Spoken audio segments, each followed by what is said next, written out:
BA part third के विद्यार्थियों का स्वागत है। हम राजनीति विज्ञान का सेकंड पेपर चालू कर चुके हैं जिसका शीर्षक है अंतर्राष्ट्रीय संबंध। और उसके अंतर्गत हमारा जो आज का टॉपिक है वो है विश्व युद्धोत्तर अंतर्राष्ट्रीय प्रवृत्तियाँ, यानी द्वितीय विश्व युद्ध के बाद अंतर्राष्ट्रीय राजनीति में कौन कौन सी नवीन प्रवृत्तियाँ दृष्टिगोचर हुई उसके बारे में पढ़ेंगे। पॉइंट वाइज पढ़ेंगे। पहला जो पॉइंट है, जो पहली उभरती हुई जो प्रवृत्ति थी विश्व युद्धोत्तर के बाद, वो यूरोपियन प्रभुत्व का अंत, यानी इससे पहले यूरोप का युग था। यूरोप में वैज्ञानिक और तकनीकी प्रोग्रेस भी खूब थी और यूरोपियन राष्ट्रों ने अपने साम्राज्य भी कायम किए पूरी दुनिया में। जर्मनी, इटली, ब्रिटेन और फ्रांस की गणना महान शक्तियों में की जाती थी, किंतु सेकंड वर्ल्ड वार के बाद इन राष्ट्रों की जो अर्थव्यवस्था है वो छिन्न भिन्न हो गई। इनको काफ़ी इकोनॉमिक रूप से नुकसान उठाना पड़ा और विश्व की जो लीडरशिप थी अब यूरोप के हाथों से निकल करके और संयुक्त राज्य अमेरिका और सोवियत संघ के हाथों में आ गई। ये पहली ट्रेंड थी। जो दूसरी जो ट्रेंड थी वो है परमाणु युग का सूत्रपात।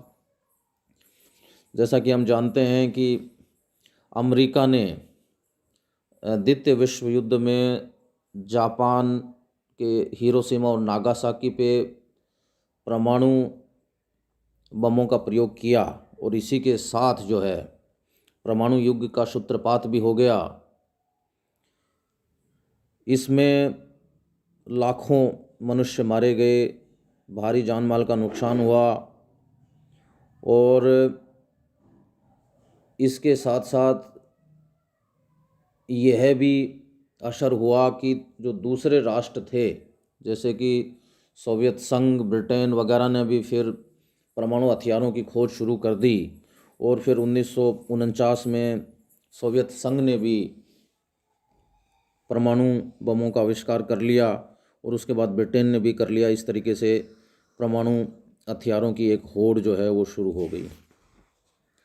तीसरी जो ट्रेंड थी वो है एशिया एवं अफ्रीका का जागरण तथा संप्रभु राज्यों की संख्या में वृद्धि। अंतर्राष्ट्रीय राजनीति के स्वरूप में एक बड़ा परिवर्तन ये भी आया कि अंतर्राष्ट्रीय जगत में राज्यों की संख्या पहले से बहुत ज़्यादा हो गई। उपनिवेश जल्दी जल्दी स्वतंत्र होने लगे और बहुत से स्वतंत्र प्रभुसत्ता संपन्न राज्य जो है वो अस्तित्व में आने लगे। द्वितीय विश्व युद्ध के बाद नए राज्यों के उदय की प्रक्रिया जो है बहुत तेज हो गई। 1960 में ही सिर्फ एक महीने में केवल अफ्रीका महाद्वीप के 16 नए राज्य जो है यूएनओ के सदस्य बने और 1945 में यूएनओ के सदस्यों की संख्या जो 51 थी आज बढ़ करके और 193 हो गई है। नेक्स्ट जो ट्रेंड थी वो है साम्यवाद का विस्तार। इटली तथा जर्मनी साम्यवाद के दुश्मन थे, परंतु उनकी पराजय के पश्चात मित्र राष्ट्रों में इतनी शक्ति बची नहीं कि वो साम्यवाद के प्रसार को पूर्वी यूरोप तथा एशिया में रोक सकें। ज्यों ज्यों जर्मनी मोर्चे पर हारता गया वैसे ही पूर्वी यूरोप में साम्यवाद का प्रसार होता चला गया। बर्लिन के पतन के बाद सोवियत संघ की सेना ने पूर्वी यूरोप के समस्त देशों पर अधिकार कर लिया एवं साम्यवादी सरकारों की स्थापना करी। चीन में भी जो है साम्यवादियों ने चियांग काई शेक के विरुद्ध संघर्ष की गति को बढ़ाया और उसे पराजित करके चीन में साम्यवादी सरकार की स्थापना कर दी। तो कहने का मतलब ये है कि धीरे धीरे जो है साम्यवाद भी फैलता चला गया। नेक्स्ट जो है वो है सैनिक गुटबंदी। साम्यवाद का बढ़ता हुआ प्रभाव एवं सोवियत रूस की बढ़ती हुई शक्ति ने जो पश्चिमी राष्ट्र थे उनको भी आशंकाग्रस्त कर दिया। वे सोवियत संघ एवं साम्यवादी देशों के विरुद्ध ऐसे सैनिक गुटों का निर्माण करने लगे जिससे वो संकट के समय एक दूसरे की सहायता कर सकें। कोरिया युद्ध के समय यूनाइटेड स्टेट्स ऑफ अमेरिका के राजनीतिज्ञों ने ये अनुभव किया कि साम्यवाद के विरुद्ध सामूहिक सुरक्षा के लिए सैनिक संगठन बनाने पड़ेंगे, और 1949 में उन्होंने नाटो, 1954 में सीटो और की स्थापना की। इसके अलावा जो सोवियत रूस था उसने भी वार्सा पैक्ट स्थापित किया। तो इस तरीके से सैनिक गुटबंदी की जो प्रवृत्ति थी वो उत्पन्न हुई। नेक्स्ट जो है वो शीत युद्ध है। शीत युद्ध जो है वो प्रत्यक्ष युद्ध नहीं था, अप्रत्यक्ष युद्ध था, विचारधारात्मक युद्ध था, जो सोवियत संघ, भूतपूर्व सोवियत संघ और संयुक्त राज्य अमेरिका के बीच में लड़ा गया। ये विचारधारा युद्ध था क्योंकि एक तरफ साम्यवाद था तो दूसरी तरफ पूंजीवाद था। अमेरिका की विचारधारा पूंजीवादी थी तो सोवियत संघ की विचारधारा साम्यवादी थी। इसमें पूरा विश्व जो है दो विरोधी गुटों में बट गया, सैनिक गुटबंदी बढ़ी और दोनों ही ये देश एक दूसरे को कमज़ोर करने का प्रयास करने लगे। हालांकि ये प्रत्यक्ष और गर्म युद्ध न होकर शीत युद्ध था, जिसमें दोनों देश परस्पर शांतिकालीन कूटनीतिक संबंध बनाए रखते हुए दुश्मनी रखते थे और एक दूसरे को नीचे ही नीचे कमज़ोर करने का प्रयास करते थे। नेक्स्ट जो ट्रेंड है वो है गुटनिरपेक्षता। जो द्वितीय विश्व युद्ध के बाद जो नव स्वतंत्र देश थे उनमें से उन्होंने अपने आप को ना ही तो कई राष्ट्रों ने ना ही तो सोवियत संघ के साथ गुट में शामिल होना पसंद किया, ना ही संयुक्त राज्य अमेरिका के साथ। उन्होंने अपना एक स्वतंत्र गुट निरपेक्षता की नीति अपनाई, जिसकी आवाज़ को बुलंद पंडित जवाहरलाल नेहरू भारत के प्रधानमंत्री ने भी किया। और तीन नेता माने जाते हैं गुट निरपेक्षता के, नेहरू, नासिर और टीटो। और इसमें ये जो भी देश शामिल थे वो अपनी स्वतंत्रता को बनाए रखना चाहते थे, क्योंकि यदि वो किसी गुट में शामिल हो जाते तो उनकी स्वतंत्रता फिर बाधित हो सकती थी, जबकि वो हाल ही में आज़ाद हुए थे। इसके अलावा उनका दृष्टिकोण, वो अपना दृष्टिकोण को सकारात्मक रखना चाहते थे, अंतर्राष्ट्रीय मुद्दों पर गुण दोष के आधार पर निर्णय लेना चाहते थे। नेक्स्ट जो ट्रेंड है वो साम्राज्यवाद और उपनिवेशवाद का अंत है। साम्राज्यवादी और उपनिवेशवादी शक्तियाँ खुद जो है संकट में पड़ गई थी, क्योंकि ज़्यादातर जो साम्राज्य और उपनिवेश थे वो यूरोपियन देशों के थे और कुछ यूरोपियन साम्राज्यवादी शक्तियाँ तो हार भी गई थी, इसलिए उपनिवेश स्वतंत्र हो चले थे। और इस साम्राज्यवाद और उपनिवेशवाद के अंत का अंतर्राष्ट्रीय राजनीति पर भी काफ़ी गहरा प्रभाव पड़ा, व्यापक प्रभाव पड़ा। अब अंतर्राष्ट्रीय राजनीति वस्तुतः विश्व राजनीति बन गई थी। यूरोप जो है अब वो शक्ति का केंद्र नहीं रहा, पावर सेंटर नहीं रहा। ये पावर सेंटर जो है वो शिफ्ट हो गया एशिया, अफ्रीका और लैटिन अमेरिका क्षेत्र की ओर, जो है मतलब शक्ति संघर्ष की प्रक्रिया बढ़ी। बाकी पावर जो है वो शिफ्ट होकर के संयुक्त राज्य अमेरिका और सोवियत संघ की तरफ चली गई।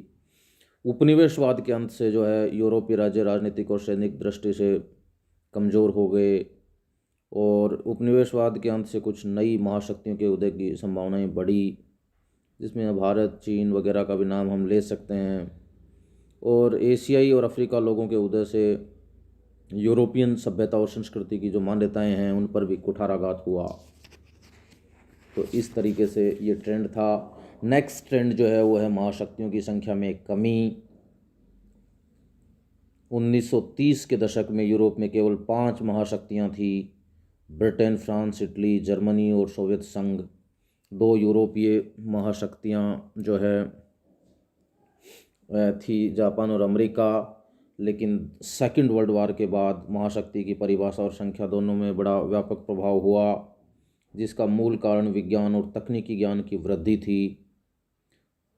दूसरे महायुद्ध के बाद केवल 2 ही सुपर पावर रही, एक तरफ अमेरिका, दूसरा जो है सोवियत संघ। अब जो है विश्व राजनीति बाईपोलर हो गई, द्विध्रुवी हो गई, यानी शक्ति के केवल 2 ही केंद्र हो गए। एक ध्रुव पश्चिमी गुट था जिसका नेता जो है अमेरिका था, दूसरा ध्रुव जो है साम्यवादी गुट था जिसका नेता सोवियत संघ था। अमेरिका लोकतंत्र और पूंजीवाद की रक्षा के नाम पर लड़ रहा था और सोवियत संघ जो है साम्यवाद के अग्रदूत होने के नाम पर लड़ रहा था।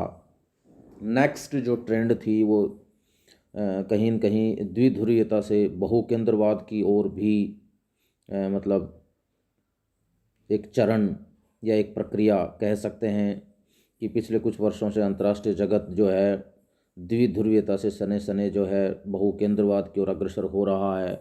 यानी द्वितीय विश्व युद्ध के तत्काल बाद और काफ़ी समय तक लगभग 90 के दशक तक जो है शक्ति के दो ध्रुव रहे, अमेरिका और सोवियत संघ। लेकिन उसके बाद जैसे ही सोवियत संघ का पतन हुआ, विश्व राजनीति जो है बहुकेंद्रवाद की ओर चली। एक तरफ पतन के बाद कहीं न कहीं एकल केंद्र भी अमेरिका के रूप में स्थापित हुआ, लेकिन उसके बाद फिर जो है चीज़ें बदली और उसमें चीन का भी उभार हुआ और इसके साथ साथ कुछ इमर्जिंग बड़े बाजार वाली अर्थव्यवस्थाएं, भारत, चीन, जापान भी जो है अपनी नए शक्ति केंद्र के एहसास के रूप में उदित हुए। नेक्स्ट जो ट्रेंड है वो है तीसरे विश्व युद्ध का बढ़ता हुआ महत्व। एक समय था कि एशिया, अफ्रीका और लैटिन अमेरिका के विकासशील देशों की उपेक्षा की दृष्टि से देखा जाता था, किंतु आज जो है थर्ड वर्ल्ड के जो नवोदित राष्ट्र हैं वो अविकसित और छोटे होने के बावजूद भी उनकी संख्या ज़्यादा होने के कारण यूएनओ में उनकी महत्वपूर्ण भूमिका है। महासभा जो है अपने संख्या बल के कारण ही, मेजोरिटी के कारण ही विकासशील देश जो है वो डिसीजन मेकिंग को प्रभावित करने की स्थिति में है, निर्णय प्रक्रिया को प्रभावित करने की स्थिति में है। नेक्स्ट जो है वो उत्तर बनाम दक्षिण का संघर्ष है। उत्तर में वो राष्ट्र हैं जो विकसित हैं, जबकि दक्षिण में उन राष्ट्रों को माना जाता है जो विकासशील प्रक्रिया में हैं या अविकसित हैं, औद्योगिक दृष्टि से पिछड़े हुए हैं। और उत्तर में जो है विकसित, समृद्ध और औद्योगिक राष्ट्र आते हैं। तो इनके बीच में संघर्ष है, क्योंकि विश्व अर्थव्यवस्था पर समृद्ध और औद्योगिक राष्ट्रों ने कब्जा कर रखा है। जो वैश्विक वित्तीय संस्थान हैं, WTO, वर्ल्ड बैंक वगैरह, उन पे भी उनका कब्जा है। इसलिए जो दक्षिण के देश हैं वो चाहते हैं कि विश्व अर्थव्यवस्था ऐसी हो जो न्याय संगत हो और समानता पर आधारित हो, उसमें विकासशील देशों का शोषण नहीं हो। तो उत्तर और दक्षिण के बीच में संघर्ष छिड़ा हुआ है। उसके लिए उत्तर दक्षिण संवाद और दक्षिण दक्षिण संवाद भी जारी हैं, ताकि इन संघर्षों को कम किया जा सके और विश्व अर्थव्यवस्था को न्याय संगत और क्षमतामूलक बनाया जा सके। नेक्स्ट और अंतिम जो ट्रेंड है वो है यूएनओ का बढ़ता हुआ परिवार।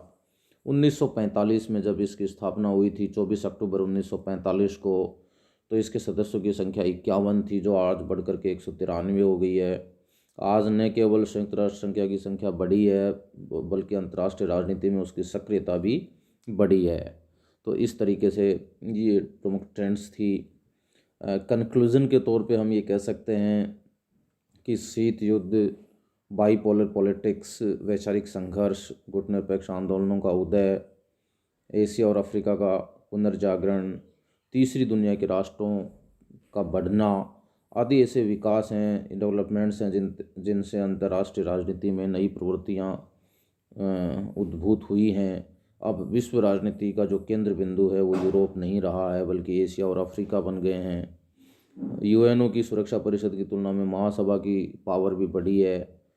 चीन, सोवियत संघ में इख्तलाफात यानी मतभेद होने के बावजूद जो है साम्यवादी गुट की एकजुटता में दरारें जो है वो दिखने लगी हैं। तो इस प्रकार से हम निष्कर्षतः कह सकते हैं। और आज का हमारा ये टॉपिक जो है यहीं ख़त्म होता है। धन्यवाद।